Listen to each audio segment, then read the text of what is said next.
ये है सतीश, जो पूरा दिन पढ़ता ही रहता है, फिर भी मुश्किल से एक चैप्टर ही खत्म कर पाता है एक दिन में। और ये है दिनेश, जिसके लिए एक चैप्टर पढ़ना सिर्फ 1 घंटे का काम होता है और एग्जाम के पहले एक बुक को पूरा पढ़ना सिर्फ 1 दिन का काम होता है। सतीश दिन भर मेहनत के बाद भी दिनेश जितना मार्क्स नहीं ला पाता है, जबकि दिनेश कम समय में ही अच्छी तैयारी करके बहुत अच्छे मार्क्स लाता है। ऐसा क्यों?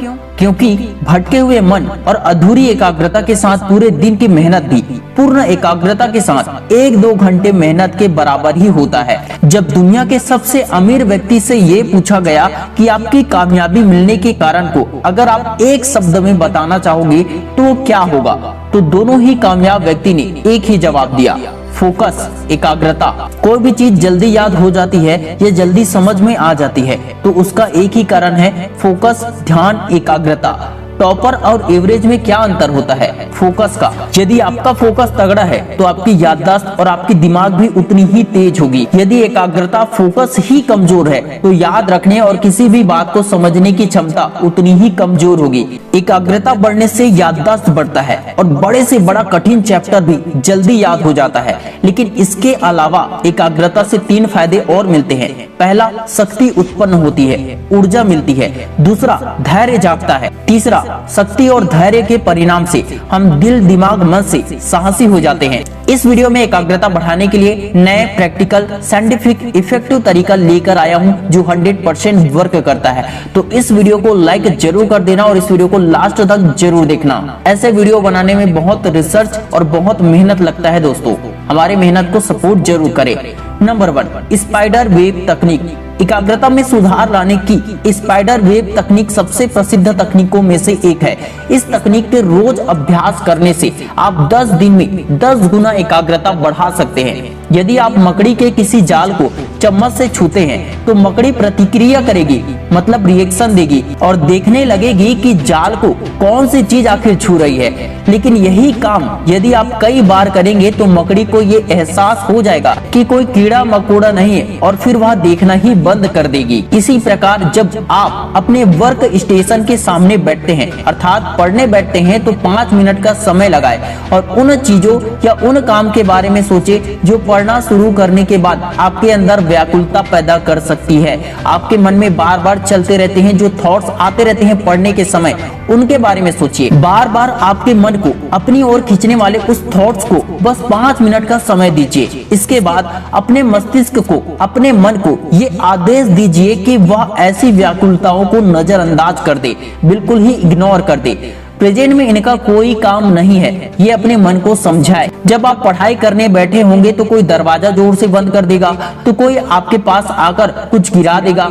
मोबाइल नोटिफिकेशन, कॉल, मैसेज या मम्मी पापा की आवाज कुछ भी डिस्टर्ब कर सकता है आपको। इसलिए पढ़ाई शुरू करने से पहले आप अपने दिमाग में ये अवश्य बिठा लीजिए कि ऐसी घटनाएं तो होती रही है पास्ट में और आगे भी होती रहेंगी, क्योंकि ये हर किसी के घर में, हर किसी के साथ होता है। लेकिन आपको उन पर ध्यान नहीं देना है, बिल्कुल ही इग्नोर करना है आपको। दोस्तों, ये टेक्निक आपको मामूली और सरल लग रहा होगा और ये भी लग रहा होगा कि ये काम नहीं करेगा, लेकिन मैं आपको गारंटी दे सकता हूँ ये 100% वर्क करता है। और जितना सरल लग रहा है ना, ये उतना सरल नहीं है। आप खुद करके देखेंगे, प्रैक्टिकल करेंगे तो आपको समझ में आएगा।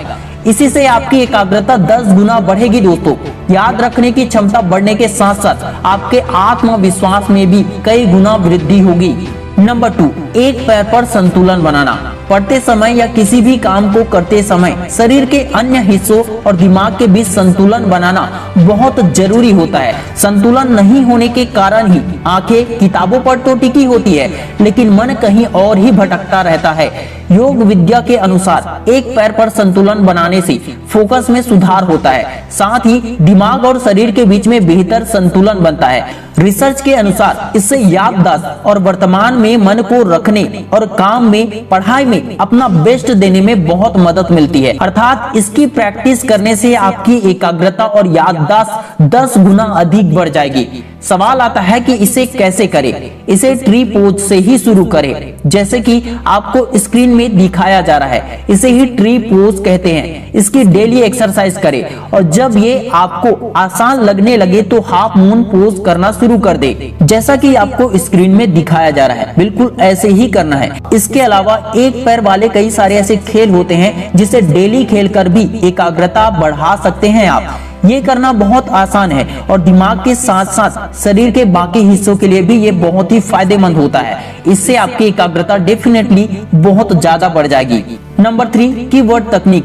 ये बेहद सरल है लेकिन बहुत ही इफेक्टिव तकनीक है। इस तकनीक में आपको सिर्फ जारी कार्य से संबंधित एक अनूठा शब्द या कीवर्ड ढूंढना होता है। पढ़ते समय जब कभी भी आपको ये लगे कि आपका ध्यान भटक रहा है तो आप अपने मन में उसी शब्द को बार बार तब तक दोहराते रहे जब तक कि आपका मन पढ़ाई और किताबों में वापस ना आ जाए। कीवर्ड चुनने का कोई खास नियम तो होता नहीं है। आप इसे अपनी सुविधा के अनुसार अपनी मनमर्जी से चुन सकते हैं। उदाहरण के लिए आप फिजिक्स पढ़ने बैठे हैं जिसमें न्यूटन के नियमों के बारे में बताया गया है, लेकिन आपका ध्यान किसी भी कारण से टूट गया या भटक गया, पढ़ने में मन ही नहीं लग रहा है, तो न्यूटन को बार बार अपने माइंड में दोहराते रहे और तब तक दोहराते रहे जब तक कि वापस से आपका मन पढ़ाई के लिए तैयार ना हो जाए, किताबों की तरफ आपका ध्यान न जाए तब तक। प्रैक्टिकल करके एक बार जरूर देखिए, ये 100% वर्क करता है। नंबर 4, सूक्ष्म व्यायाम या ज्वाइंट एक्टिवेशन।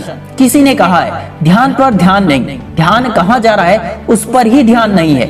जब आप ध्यान पर ध्यान देते हो तो आपका सब जगह ध्यान बन जाता है। जिंदगी में छोटी से छोटी चीज भी लोगों के ध्यान को भटकाती है और छोटी छोटी बातों का ध्यान रखा जाए तो जिंदगी में बहुत कुछ बड़ा हो जाता है। सूक्ष्म यानी छोटा योगा अभ्यास बहुत जरूरी होता है एकाग्रता को बढ़ाने के लिए। सूक्ष्म यानी छोटा योगा अभ्यास बहुत जरूरी होता है एकाग्रता को बढ़ाने के लिए। ये सूक्ष्म योगा अभ्यास क्या है? ये सूक्ष्म योगा अभ्यास ही है जो शरीर में रक्त के प्रवाह को बढ़ाने में बहुत मदद करता है। अर्थात जब बॉडी में ब्लड सर्कुलेशन अच्छा रहेगा तो दिमाग तक ऑक्सीजन और ब्लड उसके साथ एनर्जी भी सही ढंग से पहुंचेगा, जिससे दिमाग तेजी से काम करेगा और एकाग्रता भी 100% होगा। जब आपके ब्रेन और आपके बॉडी में ब्लड सर्कुलेशन अच्छा होता है तो आप जो भी काम करते हो उसमें सफलता मिलती है।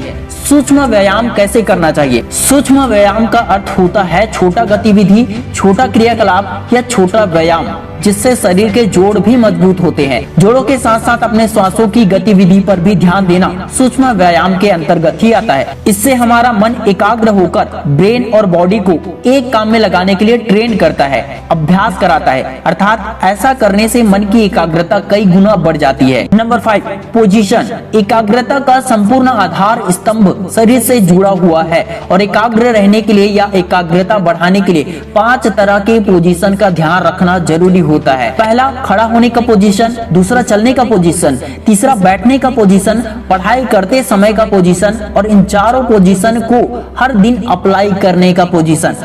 कुछ लोगों के बैठने, चलने, पढ़ने का तरीका ही सुस्त होता है और कमजोर जैसा प्रतीत होता है, तो कुछ लोगों के चलने, बोलने, पढ़ने के अंदाज से ही कॉन्फिडेंस छलकता है। उनकी अलग ही पर्सनालिटी दिखाई देती है। इसका असर सिर्फ दिखावे तक ही नहीं होता है दोस्तों, बल्कि मन की एकाग्रता और आत्मविश्वास पर भी बहुत होता है। जिस तरह फटे कपड़े या पुराने गंदे कपड़े, जूते पहनकर जाने में हमें शर्म आती है, कॉन्फिडेंस लो हो जाता है, हम छुपाने की कोशिश करते हैं, लेकिन नए कपड़े में सज धज कर सबको दिखाने का मन करता है। उसी तरह हमारे बैठने, चलने के अंदाज से हमारे आत्मविश्वास में भी बहुत फर्क पड़ता है, जिसका आप अंदाजा भी नहीं लगा सकते। झुक झुक कर पढ़ना, झुक झुक कर चलना या बैठना छोड़ दे, बल्कि सीधा चले, सीधा बैठे और पढ़ते समय भी रीढ़ की हड्डी को सीधा ही रखकर पढ़े।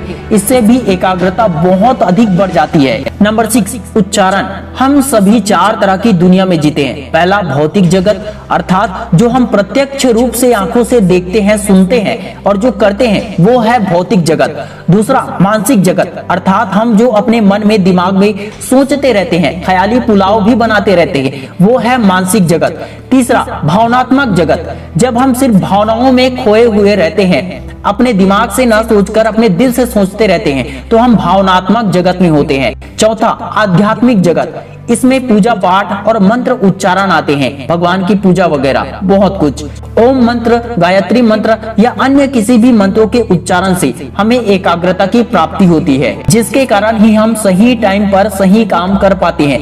आध्यात्मिक शक्ति इंटरनल पावर होती है जो हर इंसान के अंदर जन्म से ही मौजूद होती है, लेकिन बड़े होते होते इंसान अपने अंदर की शक्ति को भूलते ही चला जाता है, अपने अंदर की आध्यात्मिक शक्ति को जागृत करने की कोशिश नहीं करता है। इसलिए मन से, दिमाग से और शरीर से व्यक्ति कमजोर होते चला जाता है। स्वामी विवेकानंद, गौतम बुद्ध आध्यात्मिक शक्ति के उदाहरण हैं। अपने आप को पहचानो, खुद की शक्तियों को पहचानो और कामयाब बनो। कोशिश करो प्रतिदिन ओम मंत्र या गायत्री मंत्र का उच्चारण करने के लिए 5 से 10 मिनट का टाइम जरूर निकालो। एक हफ्ते के अंतर्गत ही आपकी एकाग्रता में फर्क दिखने लगेगी और आपकी एकाग्रता पहले से कई गुना ज्यादा बढ़ जाएगी। दोस्तों, मुझे पूरा विश्वास है इन 6 तरीकों में से कोई एक तरीका भी अगर आप ईमानदारी से फॉलो करते हैं तो आपकी एकाग्रता डेफिनेटली 100% गारंटी के साथ बढ़ जाएगी। बस आपको प्रैक्टिकल करना होगा, अपने तरफ से थोड़ा सा मेहनत करना होगा। Wish you all the best दोस्तों। अगर ये वीडियो हेल्पफुल लगा हो तो इस वीडियो को ज्यादा से ज्यादा दोस्तों के साथ, फैमिली फ्रेंड के साथ शेयर जरूर कर देना। मिलते हैं नेक्स्ट वीडियो में, तब तक जय हिंद,